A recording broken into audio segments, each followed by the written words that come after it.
ਅੰਮੀ ਜੀ ਮੇਰੇ ਮੋਬਾਈਲ ਦਾ ਚਾਰਜਰ ਕਿੱਥੇ ਹੈ? ਉੱਤਰ ਬੈੱਡ ਦੇ ਨਾਲ ਜਿਹੜਾ ਟੇਬਲ ਨਹੀਂ ਆ ਉਹਦੇ ਉੱਤੇ ਪਿਆ। ਅੱਛਾ ਮੈਂ ਵੇਖਦਾ। ਯਾਰ ਅੰਮੀ ਕਹਿ ਰਹੀ ਹੈ ਇੱਥੇ ਚਾਰਜਰ ਹੈ, ਇੱਥੇ ਤੇ ਚਾਰਜਰ ਹੈ ਹੀ ਕੋਈ ਨਹੀਂ।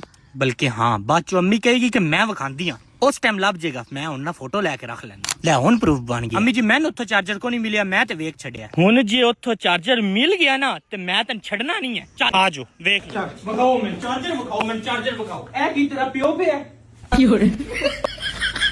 ਅੰਮੀ ਜੀ ਮੈਨੂੰ ਪਤਾ ਹੈ ਤੁਸੀਂ ਆਣਾ ਤੇ ਲੱਭ ਜਾਣਾ, ਇਸ ਵਜ੍ਹਾ ਤੋਂ ਮੈਂ ਪ੍ਰੂਫ ਬਣਾਏ, ਮੈਂ ਫੋਟੋ ਬਣਾਈ। ਇਹ ਚੈੱਕ ਕਰੋ। ਹੋਰ ਨਾ ਵੇਖ ਕੰਜਰਾ, ਤੇਰਾ ਪਿਓ ਇੱਥੇ ਹੀ ਹੈ।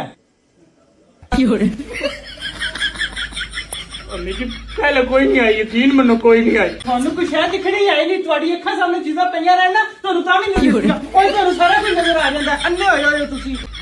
ਮੈਨੂੰ ਪਤਾ ਨਹੀਂ ਕਿੰਜ ਨਹੀਂ ਵਿਕਦਾ ਇੱਥੇ ਚਾਰਜਰ।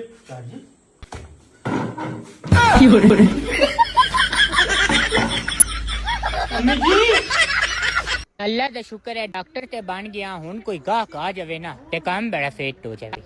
ਭਾਈ ਜੀ ਕੌਣ ਦਾ ਟੈਸਟ ਕਰਵਾਣਾ ਸੀ? ਭਾਈ ਜੀ ਬੈਠੋ ਤੁਸੀਂ, ਮੈਂ ਨਹੀਂ ਕਰ ਦੇਣਾ। ਕੱਢੋ ਜੀ ਟੀਕੇ ਤੇ ਰੂਈਆਂ ਸ਼ੂਈਆਂ। ਜੀ ਮੈਂ ਬੈਠਦਾ। ਜੀ ਭਾਈ ਜੀ ਘਬਰਾਣਾ ਨਹੀਂ, ਟੈਨਸ਼ਨ ਨਹੀਂ ਲੈਣੀ। 5 ਸਾਲ ਦਾ ਮੇਰਾ ਤਜਰਬਾ। ਮੈਂ ਇੱਕ ਸੂਈ ਮਾਰਨੀ ਹੈ, ਖੂਨ ਕੱਢਣਾ ਹੈ ਤਾਂ ਖੂਨ ਦਾ ਟੈਸਟ ਕਰ ਦੇਣਾ। ਸੂਈ ਇੱਥੇ ਹੀ ਲਾਈ ਦੀ ਹੈ ਨਾ। ਭਾਈ ਜੀ ਖੂਨ ਨਿਕਲ ਨਹੀਂ ਰਿਹਾ ਤੁਹਾਡਾ। ਭਾਈ ਜੀ ਤੁਸੀਂ ਸੂਈ ਗਲਤ ਜਗ੍ਹਾ ਤੇ ਲਾਈ ਆ, ਖੂਨ ਕੇ ਨਿਕਲਣਾ। ਅੱਛਾ ਕਿਸੇ ਹੋਰ ਪਾਸੇ ਲਾ ਲੈਣੇ, ਕੋਈ ਮਸਲਾ ਨਹੀਂ। ਇੱਥੇ ਰੂਈ ਰੱਖ ਲਾਂਗੇ, ਕੋਈ ਮਸਲਾ। ਹੁਣ ਨਿਕਲੇਗਾ ਵੇਖਿਓ ਤੁਸੀਂ। ਹਾਲੇ ਬਾਬਾ ਜੀ। भाई जी है तो फिर नहीं निकला।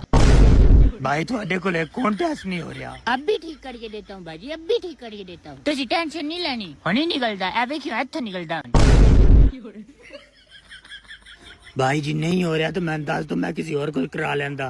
और भाई जी टेंशन ना लो, अब भी ठीक करके देता हूँ भाई जी, अब भी ठीक करके देता हूँ।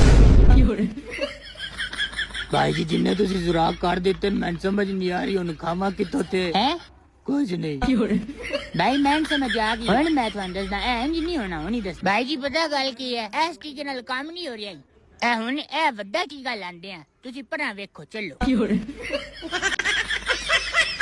ਆਤਫ ਪੁੱਤਰ ਇਹ ਜਿਹੜੀ ਜ਼ਮੀਨ ਵੇਖਦਾ ਪਿਆ ਨਾ ਉਹ ਤੋੜ ਉੱਤੇ ਤੱਕ 1970 ਵਿੱਚ ਇਹ ਤੇਰੇ ਦਾਦੇ ਦੀ ਜ਼ਮੀਨ ਹੁੰਦੀ ਹੈ। ਤੇਰੇ ਦਾਦੇ ਨੂੰ ਸਾਈਕਲ ਦੀ ਲੋੜ ਹੁੰਦੀ ਆਈ, ਤੇਰੇ ਦਾਦੇ ਨੇ ਸਾਰੀ ਜ਼ਮੀਨ ਵੇਚ ਕੇ 150 ਦੀ ਸਾਈਕਲ ਲੈ ਲਈ। ਤੇ ਹੁਣ ਇਹ ਵੇਖ ਇਸ ਜ਼ਮੀਨ ਦੇ ਨਾਲ ਹੀ ਹਾਈਵੇ ਬਣ ਗਿਆ। ਇਹ ਹੁਣ ਸਾਰੀ ਜ਼ਮੀਨ ਹੁਣ ਬਹਿਰੀਆ ਟਾਊਨ ਵਿੱਚ ਚਲੀ ਗਿਆ ਤੇ ਇਸ ਦੀ ਕੀਮਤ 40-50 ਕਰੋੜ ਰੁਪਏ ਹੈ। ਅਗਰ ਤੇਰਾ ਦਾਦਾ ਉਸ ਟਾਈਮ ਇਹ ਜ਼ਮੀਨ ਨਾ ਵੇਚਦਾ ਤਾਂ ਤੂੰ ਇਸ ਟਾਈਮ ਬੜਾ ਅਮੀਰ ਹੋਣਾ ਤੇ ਤੇਰੇ ਆਸ-ਪਾਸ ਗੱਡੀਆਂ ਹੋਣੀਆਂ। ਤੇ ਇਹ ਸਾਰਾ ਕੁਝ ਤੁਸੀਂ ਮੈਨੂੰ ਕਿਉਂ ਦੱਸਦੇ ਪਏ ਹੋ? ਕਿਉਂਕਿ ਜਦੋਂ ਮੇਰੇ ਅੱਬੂ ਮੈਨੂੰ ਦੱਸਿਆ ਹੀ ਨਾ ਤੇ ਮੈਨੂੰ ਵੀ ਮਰਚਾਂ ਲੱਗੀਆਂ ਤੇ ਹੁਣ ਤੈਨੂੰ ਵੀ ਮਰਚਾਂ ਲੱਗਣ। ਪੂਰੀ ਜ਼ਿੰਦਗੀ ਦਿਹਾੜੀ ਕਰੀ ਹੈ। ਹਾਏ ਹਾਏ ਹਾਏ ਮਜ਼ਾ ਆ ਗਿਆ, ਮਜ਼ਾ ਆ ਗਿਆ। ਅਬੂ ਜੀ ਇਹ ਕਾਲਜ ਵੇਖਦੇ ਪਿਓ ਜਿੱਥੇ 4 ਸਾਲ ਪਹਿਲੇ ਤੁਸੀਂ ਮੈਨੂੰ ਐਡਮਿਸ਼ਨ ਦਵਾਇਆ ਹੀ। ਆ ਇੱਥੇ ਮੇਰਾ 8 ਲੱਖ ਰੁਪਇਆ ਲੱਗ ਗਿਆ। ਅਬੂ ਜੀ ਮੈਂ ਕਾਲਜ ਜਾਂਦਾ ਹੀ ਨਾ ਤੇ ਮੈਂ ਛੁੱਟੀਆਂ ਕਰ ਲੈਂਦਾ ਹੀ ਤੇ ਉੱਤੋਂ ਮੈਂ ਪੜਦਾ ਕੋਈ ਨਹੀਂ ਆਈ। ਤੁਹਾਡੇ ਕੋਲ ਕਿਤਾਬਾਂ ਦੇ ਨਾਮ ਦੇ ਪੈਸੇ ਲੈਣੇ ਤੇ ਦੋਸਤਾਂ ਨਾਲ ਚਲਾ ਜਾਣਾ, ਘੁੰਮ ਫਿਰ ਕੇ ਆ ਜਾਣਾ ਤੇ ਪੜ੍ਹਾਈ ਵੱਲ ਧਿਆਨ ਹੀ ਨਹੀਂ ਦੇਣਾ। ਤਾਂ ਹੀ ਮੈਂ ਇੱਥੇ 2 ਵਾਰੀ ਫੇਲ ਹੋਇਆ। ਉਸ ਟਾਈਮ ਅਗਰ ਮੈਂ ਪੜ੍ਹਾਈ ਵੱਲ ਧਿਆਨ ਦਿੱਤਾ ਹੁੰਦਾ ਨਾ, ਦਿਲ ਲਗਾ ਕੇ ਪੜ੍ਹਿਆ ਹੁੰਦਾ ਤੇ ਮੈਂ ਅੱਜ ਨਾ ਅਫਸਰ ਲੱਗੇ ਹੋਣਾ। ਤੇ ਪੁੱਤਰ ਇਹ ਗੱਲ ਮੈਂ ਕਿਉਂ ਦੱਸਦਾ ਪਿਆ? ਕਿਉਂਕਿ ਅੱਬੂ ਜੀ ਮੈਂ ਕਿਹਾ ਤੁਹਾਨੂੰ ਵੀ ਥੋੜੀਆਂ ਸੀ ਮਿਰਚਾਂ ਲੱਗਣੀਆਂ ਚਾਹੀਦੀਆਂ ਨੇ। ਹੁਣ ਤੁਸੀਂ ਵੀ ਕਰੋ ਮਜ਼ਦੂਰੀ ਤੇ ਖਾਓ ਚੂਰੀ।